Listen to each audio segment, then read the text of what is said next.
அதில் சந்தேகமே இல்லை. திருப்பூரில் இருக்கா சார்? கண்டிப்பாக திருப்பூரில் இருக்குது. இந்த இசிஜிசியினுடைய ஃபங்க்ஷன் என்ன? ரெஸ்பான்சிபிலிட்டி என்ன? அது எதுக்கு வச்சுருக்காங்க அப்படின்னா, ஒரு ஒரு புரிகிற மாதிரி ஒரு எக்ஸாம்பிள் சொல்கிறேன். You are in export business, a new comer. நீங்கள் ஐசி நம்பர் எடுத்துக்கிட்டு நீங்கள் ஒரு சப்ளையரை சர்ச் பண்ணீங்க, ஒரு பையரை சர்ச் பண்ணீங்க. Luckily you got it. அந்த பையர் ஒரு 2000 பீசஸ் ஆர்டர் கொடுக்குறாரு. அந்த 2000 பீசஸ் ஆர்டர் கொடுத்த பிறகு நீங்கள் சப்ளை பண்ணிட்டீங்க. கடைசியில் பார்த்தா அந்த organisation is having link with terrorist. எக்ஸாம்பிளுக்கு சொல்கிறேன் அப்படின்னு வச்சுக்கோங்க. இப்போது ignorance of law is not an excuse. இதை நல்லா ஞாபகம் வச்சுக்கோங்க. Ignorance of law is not an excuse.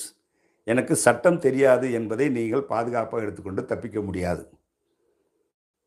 புரியுதுங்களா? அப்போ